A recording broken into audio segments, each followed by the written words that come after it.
ಇದೇ ಚಿಗುರ್ಕೊಂಡ್ ಬರ್ತಾ ಇರುತ್ತೆ. ಗಡ್ಡೆ ಇಟ್ಟಿದ್ದು ನಾವು ಆಲೂಗಡ್ಡೆ ಭೂಮಿಯಲ್ಲಿ ಬೆಳೆದ್ ನೋಡಿರ್ತೀವಲ್ವಾ, ಬಳ್ಳಿಯ ರೂಪದಲ್ಲಿ ಬೆಳೀತಕ್ಕಂತ ಒಂದು ಆಲೂಗಡ್ಡೆ ಮೇಲ್ಭಾಗದಲ್ಲಿ ಆಲೂಗಡ್ಡೆನ ಬಿಡುತ್ತೆ.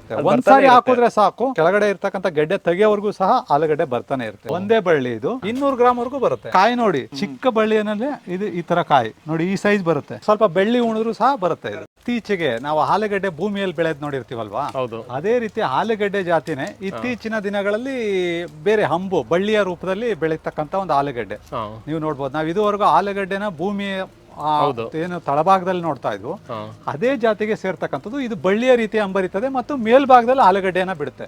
ಸೇಮ್ ಇದನ್ನ ತಿಂದಾಗ ಇದು ಏನು ಮೊದಲು ಹಸಿರು ಇರುತ್ತೆ, ಆ ನಂತರ ಆಲೂಗಡ್ಡೆ ಬಣ್ಣಕ್ಕೆ ಟರ್ನ್ ಆಗುತ್ತೆ. ಈ ಟರ್ನ್ ಆದ್ಮೇಲೆ ನಾವು ಇದನ್ನ ಕುಯ್ದು ಸಾಂಬಾರಲ್ಲಿ ಯೂಸ್ ಮಾಡಿದ್ರೆ ಸೇಮ್ ಆಲೂಗಡ್ಡೆ ಮತ್ತೆ ಇದನ್ನ ಮಿಕ್ಸ್ ಮಾಡಿದ್ರೆ ಆಲೂಗಡ್ಡೆ ಯಾವುದು ಇದು ಯಾವುದು ಅಂತ ಗೊತ್ತಾಗೋದಿಲ್ಲ. ಬಳ್ಳಿ ಹೌದು, ಅದೇ ಟೇಸ್ಟ್ ಇರುತ್ತೆ, ಅದೇ ರೀತಿ ಇರುತ್ತೆ.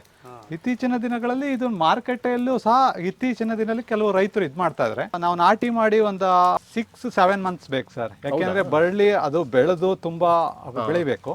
ಒಂದು 7 ಮಂತ್ಸ್ ಆದ್ಮೇಲೆ ಯಾವಾಗ್ಲೂ ಸಹ ಆಲೂಗಡ್ಡೆ ಯಥೇಚ್ಛವಾಗಿ ಇರುತ್ತೆ ಸರ್. ಎಷ್ಟು ವರ್ಷ ಇರ್ಬೋದು ಅಣ್ಣ ಇದು? ಸರ್ ಒಂದ್ಸಾರಿ ನೀವು ಬಳ್ಳಿ ಗಿಡನ ಹಾಕಿದ್ಮೇಲೆ ಅದು ಬಳ್ಳಿ ಒಣಗುತ್ತೆ, ಮತ್ತೆ ಏನು ಮೇ ಜೂನ್ ಮಳೆ ಬೀಳುತ್ತೆ, ಅವಾಗ ಆಟೋಮೆಟಿಕ್ ಮತ್ತೆ ಬುಡದಿಂದ ಮತ್ತೆ ಚಿಗುರುತ್ತೆ. ಹಂಗೆ ಅದೇ ಬುಡದಲ್ಲೂ ಸಹ ಗೆಡ್ಡೆ ಇರುತ್ತೆ.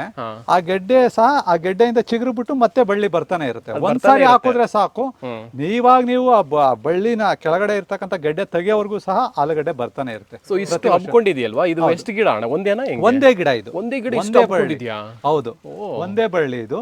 ಇನ್ನು ಅದಕ್ಕೆ ಸ್ವಲ್ಪ ಗೊಬ್ಬರ ಇದನ್ನೆಲ್ಲ ಹಾಕಿದ್ರೆ ಇನ್ನು ಯಥೇಚ್ಛವಾಗಿ ಈ ದ್ರಾಕ್ಷಿ ಏನು ಚಪ್ರಕ್ಕೆ ಅಂಬರಿತೆ ಆ ತರ ಅಂಬರಿತೆ. ನಾವೇನು ಗೊಬ್ಬರ ಏನು ಆಗದೆ ಇರೋದ್ರಿಂದ ಈ ಮಟ್ಟಕ್ಕಿದೆ ಅಷ್ಟೇ.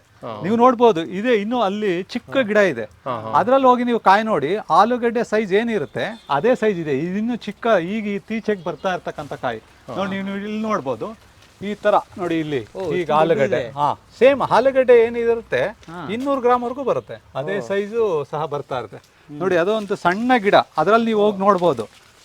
ಇಲ್ಲಿ ನೋಡಿದಾಗ ಕಾಣುತ್ತೆ ಚಿಕ್ಕ ಗಿಡ, ಆದ್ರೆ ಅದ್ರಲ್ಲಿ ಕಾಯಿ ನೋಡಿ ಯಾವ ಸೈಜ್ ಇದೆ ಅಂತ. ಆದ್ರೂ ಕಿತ್ತಿದ್ದಾರೆ, ಇದ್ರೊಳಗೆ ಕಾಯಿಗಳನ್ನ ಕಿತ್ಕೊಳ್ತಾ ಇರ್ತಾರೆ ಸಾಂಬಾರ್ಗೆ ಹಾಕೋದಕ್ಕೆ. ನೋಡಿ ಇಲ್ಲಿ ನೀವು ಈ ತರ ಆಲೂಗಡ್ಡೆನ ನೀವೆಲ್ಲ ಅಬ್ಸರ್ವ್ ಮಾಡ್ಬೋದು. ಚಿಕ್ಕ ಬಳ್ಳಿಯಲ್ಲೇ ಇದು ಈ ತರ ಕಾಯಿ, ಅದ್ರಲ್ಲಿ ಕಾಯಿ ಆಲ್ರೆಡಿ ಕಿತ್ತಿದೀವಿ, ಇದ್ರಲ್ಲಿ ಕಿತ್ತಿಲ್ಲ ನೋಡಿ, ಈ ಸೈಜ್ ಬರುತ್ತೆ. ಇದನ್ನ ಇವಾಗ ಕಿತ್ಬಿಟ್ಟು ಸಾಂಬಾರ್ಗೆ ಹಾಕ್ಬೋದು. ಬುಡದ ಗಡ್ಡೆನ? ಹೌದು, ಇದೇ ಚಿಗುರ್ಕೊಂಡ್ ಬರ್ತಾ ಇರುತ್ತೆ ನೋಡಿ, ಈ ತರ ಗೆಡ್ಡೆ. ಗಡ್ಡೆನೂ ಇದೆ ಒಳಗಡೆ ಅಲ್ಲಿ? ಹೌದು, ಅಲ್ಲಿ ಗೆಡ್ಡೆ ಇರ್ತವೆ. ಆ ಗೆಡ್ಡೆಗಳಿಂದಾನೇ ಮತ್ತೆ ಹೊಸದಾಗಿ ಗಿಡ ಮಳೆ ಬಿದ್ದಾಗ ಮತ್ತೆ ಹೊಸದಾಗಿ ಬರ್ತಾ ಇರ್ತವೆ. ಈ ಗಿಡ ಬಳ್ಳಿ ಒಣಗ್ತು ಅಂದ್ರೂ ಈ ಗೆಡ್ಡೆ ಏನ್ ಭೂಮಿಯಲ್ಲಿ ಇರುತ್ತೆ, ಮಳೆ ಬಿದ್ದಾಗ ಆಟೋಮೆಟಿಕ್ ಆಗಿ ಗಿಡ ಚಿಗುರುತ್ತೆ, ಮತ್ತೆ ಬರ್ತಾ ಇರುತ್ತೆ. ಸೊ ನೀವು ನಾಟಿ ಮಾಡಕ್ಕೆ ಅದು ಗಡ್ಡೆ ಇಟ್ಟಿದ್ದ? ಹೌದು, ಗಡ್ಡೆ ಇಟ್ಟಿದ್ದು. ಗಡ್ಡೆ ಇಟ್ಟಿದ್ದು. ಗಡ್ಡೆ ಇಟ್ಟು ಮದರ್ ಗಡ್ಡೆ ತರ ಬರ್ತಾನೆ ಇರುತ್ತೆ. ನೆಕ್ಸ್ಟ್ ಯಾರೋ ರೈತರು ಕೇಳಿದ್ರು ಅಂದ್ರೆ ಅಲ್ಲೊಂದ್ 2 ಗೆಡ್ಡೆ ಕಿತ್ಕೊಂಡ್ ಕೊಟ್ರೆ ಸಾಕು, ಆಟೋಮೆಟಿಕ್ ಅದೇ ಬೆಳ್ಕೊಂಡು ಹೋಗ್ತಾ ಇರುತ್ತೆ. ಅಂದ್ರೆ ಈ ಮೇಲೆ ಇರೋ ಗಡ್ಡೆನ ಕೆಳಗಡೆ ಇರೋ ಗಡ್ಡೆ? ಕೆಳಗಡೆ ಗಡ್ಡೆಗಳಾಗಿರತ್ತ? ಹೌದು, ಸುತ್ತು ಗೆಡ್ಡೆಗಳಿರುತ್ತೆ. ಆ ಗೆಡ್ಡೆಗಳು ಉಣಿದ್ರೆ ಆಯ್ತು, ಬರುತ್ತೆ. ಅಥವಾ ಬಳ್ಳಿ ತಗೊಂಡೋಗಿ ಸ್ವಲ್ಪ ಬೆಳ್ಳಿ ಉಣಿದ್ರು ಸಹ ಬರುತ್ತೆ ಇದು. ಹೌದು.